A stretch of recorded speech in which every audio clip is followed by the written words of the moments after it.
오늘도 함께 해주셔서 감사합니다. 오늘의 비밀 편지 시작하겠습니다. 안녕하세요. 저는 딸 아이를 키우며 직장에 다니는 30대 워킹맘입니다.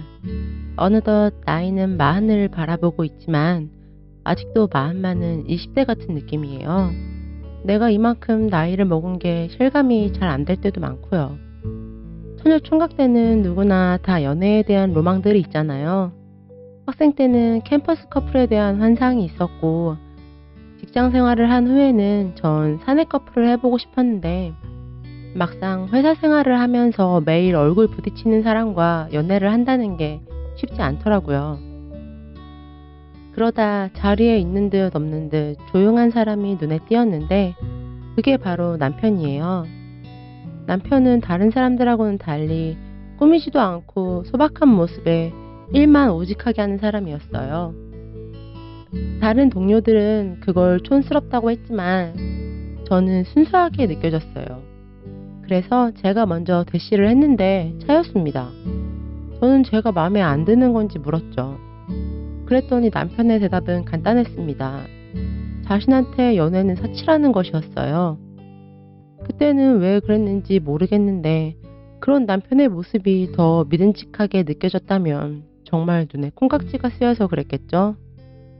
제가 책상 위에 커피도 사다 놓고 점심도 같이 먹자고 하고 요즘 말로 계속 들이대고 나서야 남편과 연애를 시작하게 되었고 남들처럼 그냥 평범한 연애였어요.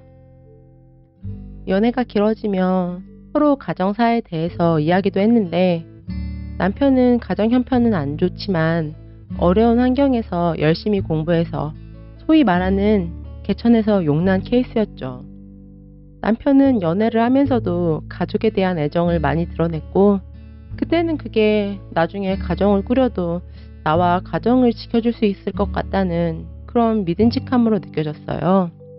그래서 제가 먼저 결혼을 이야기했고 결혼도 처음에 남편은 싫다고 했어요. 자기랑 결혼하면 고생해야 한다고요. 지금 같으면 당장 도망치겠지만 그때는 사랑이라면 뭐든 극복할 수 있을 것 같은 그런 마음이잖아요. 저는 남편을 계속 설득했고 결국 상견례 자리까지 마련되었죠.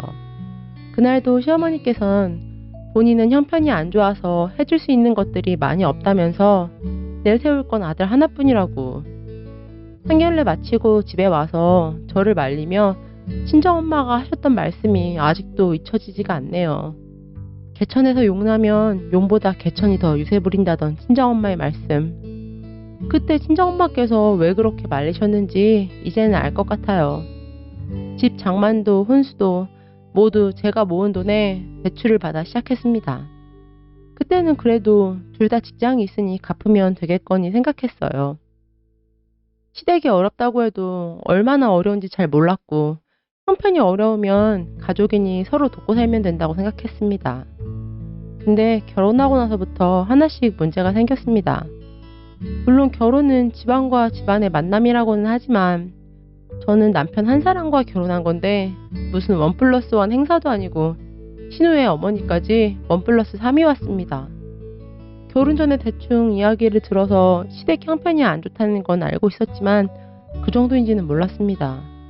시댁에서는 저랑 남편이 벌어서 시댁 가족 뒷바라지 하는 걸 당연하게 생각했어요. 저희 집 문턱이 닳도록 시어머니부터 큰 신우, 작은 신우 드나들었어요. 가족 외식은 당연히 저희가 계산하고 집안에 목돈 드는 일도 항상 저희 몫이고 심지어 신우 아이들이 크면서는 학비까지 바라더군요. 하루는 큰 신우가 가게하다 가게 운영이 어려워져서 목돈이 필요했습니다. 그날도 큰 신우, 작은 신우에 시어머니까지 세트로 와서 이야기하더군요. 이번에 큰애 가게 사정이 좀 안 좋아져서 너희가 좀 도와줘라. 어머니, 저희도 지금 집 대출금에 사정이 안 좋아서 그렇게 큰돈은 어려울 것 같아요. 얘 누이들이 어떤 누이들인데 얘 하나 보고 뒷바라지 한다고 입을 커 먹을 거 아끼고 뼈 빠지게 고생한 거 아니냐. 애초부터 같은 형제끼리는 콩 한 쪽이라도 나눠 먹어야 하는 건데 얘 누이들이 얘를 어떻게 키웠는데 너 네 시누이 보내주는 거 서운해하면 안 된다. 걔들 아니었으면 얘 공부도 못했어. 너도 지금 그 덕 보고 있는 거 아니냐. 결국 남편은 자신이 나서서 누나를 돕겠다고 이야기했고, 저도 저런 상황에서 돕기 싫다고 말할 수 없어 결국 또 그렇게 됐습니다. 누나들은 고졸만 하고 남편 뒷바라지를 했다고 합니다. 저도 시댁 식구의 희생을 모르는 게 아니고 돕기 싫은 것도 아닙니다. 하지만 제가 시댁 식구의 모든 인생을 책임질 수는 없는 거잖아요. 제가 집에서 놀고 먹는 것도 아니고 똑같이 나가서 일하고 집에 와서 살림을 해도 제가 더 많이 하는데, 시댁에는 그렇게 하면서 친정에는 용돈 한번 맘 편히 드리기가 어려웠어요. 남편은 제가 너무한 거 아니냐고 하면 해줄 건 해줘야 한다는데 대체 어디까지 해줘야 하는 건지. 당장 저희도 집 사면서 받은 대출도 있는데 그 대출보다 그놈의 누나들한테 진 빚 갚아야 한다는 그 빚이 더 지겨웠어요. 그 빚은 갚아도 끝이 없었으니까요. 그러니 둘이 아무리 벌어도 느는 건 빚뿐이었습니다. 우리 딸 옷 한 벌을 사도 남편은 무슨 아이 옷이 이렇게 비싸냐고 뭐라고 하고, 그리고 최소한 같이 쇼핑을 가서 제가 선물을 했으면 밥은 형님들이 사야 하는 거잖아요. 시조카들 새 학기면 옷은 항상 저희가 사주는데 막상 저희 아이 유치원 입학할 때 아무것도 없고 아무리 좋게 생각하려 해도 서운한 마음이 들었죠. 한 번은 저희 친정엄마께서 대장 쪽 수술을 하셔서 입원을 하셨는데 병원비가 150 정도 나왔어요. 제가 그걸 결제했고요. 남편하고 이야기하다 제가 엄마 병원비 냈다고 하니 형편도 어려운데 왜 제가 내냐고 하는 겁니다. 아니, 자기 엄마만 소중하고 우리 엄마는 엄마가 아닙니까? 아니면 자기만 애지중지자라고 나는 무슨 들판에 잡초처럼 키웠답니까? 그동안 쌓인 문제들도 있었지만 엄마 병원비 문제로도 감정이 상했어요. 그러다 결정타가 된 사건이 발생하죠. 코로나 때문에 아이 등원이 불규칙하던 때에 남편과 저 둘 중 한 명이 아이를 봐야 하는 상황이었어요. 이미 저는 출산휴가와 아이 낳고 바로 육아휴직을 사용한 상태여서 남편이 육아휴직을 하기로 했습니다. 아이 돌보미 서비스는 하루에 시간 제한이 있어서 아이 시간을 다 채우기에는 역부족이었고, 그렇다고 도우미를 드리기엔 저나 남편이나 둘 다 공무원이라 살림이 퍽퍽했습니다. 저도 남편도 둘 다 합의해서 한 결정이고 불만이 없었죠. 그러다 어머님하고 통화할 일이 생겨서 통화하다가 말씀드렸더니 바로 다음날 2시내까지 대동해서 집으로 오셨습니다. 그러더니 얘가 왜 회사를 쉬고 집에서 애를 봐야 되니? 아니, 어떻게 들어간 직장인데 도대체 네가 시집 와서 한 게 뭐가 있다고 이제는 애까지 남편한테 보라고 하는 거냐? 아니, 어머니, 그게 아니라 어머님께서는 남편이 회사를 쉰다는 말을 오해하신 것 같아서 제가 설명을 드렸지만 제 말은 귀에도 안 들리고 오로지 잘난 아들이 집에서 애를 보는 자체에만 초점이 맞춰져서 화를 내셨죠. 옆에서 같이 거드는 신혼들도 한몫했고요. 나이 드신 어머님이 잘 모르시면 그럴 수 있겠다고 생각하고 이해하려고 했습니다. 근데 어머님은 거기서 멈추시지 않고 계속 모든 걸 제 탓만 하셨어요. 우리 집안의 대들보가 어쩌다 집에서 애 보는 신세가 된 거야. 애는 그냥 유치원 보내고 하면 되지. 뭔 딸이 그렇게 대수라고 아빠가 집에서 쉬면서까지 애를 봐야 되노. 집안에는 여자가 잘 들어와야 된다고. 너 시집온으로 우리 집안이 조용한 날이 하루도 없었다. 네가 내 아들 앞길 막은 거야. 아니, 어머니, 무슨 말씀을 그렇게 하세요? 대체 제가 뭘 그렇게 잘못했다고요? 저 혼자 결정한 것도 아니고 이 사람하고 같이 결정한 거고, 아이는 저 혼자 낳았어요? 이 사람이 애 아빠예요. 아빠가 딸 본다는 게 그렇게 잘못된 거예요? 그동안 불평불만 많았지만 한 번도 내색하지 않았고 처음으로 대들었습니다. 제가 분노한 건 딸이 뭐가 그렇게 대수라고 그 말에 너무 화가 났어요.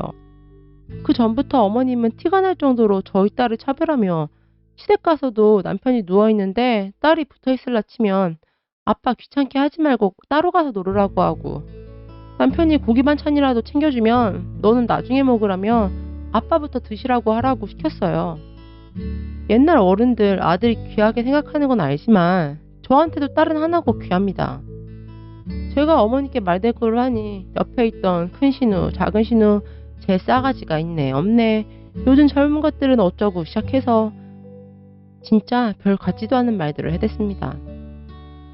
형님, 어머니, 제가 그렇게 마음에 안 드시면 잘난 아드님한테 딱 맞는 며느리 구하세요. 제가 밖에 나가서 일하느라 집안에 소홀한 건 싫으시고 제 돈 쓰는 건 좋으셨어요? 공무원 벌어봐야 얼마나 번다고. 그동안 어머님이나 형님한테 들어간 돈, 그중에 제 돈이 얼만데요. 그래도 싫은 소리 한 번 안 했는데 제가 마음에 안 드시면 집에서 살림하면서 내조 잘하는 그런 며느리 만나세요. 근데 남편 혼자 벌이만으로는 지금처럼 형님이나 어머님한테 돈 들어가는 거 감당 안 될걸요? 그리고 말이 나와서 말인데 형님, 저희 집 은행인 줄 아세요? 돈이 필요하면 저희 집이 아니라 은행을 가세요. 저는 이 말만 남기고 딸을 데리고 친정으로 왔습니다. 그 뒤에 어떻게 됐냐고요? 남편은 친정으로 찾아와 손이 발이 되도록 빌었죠.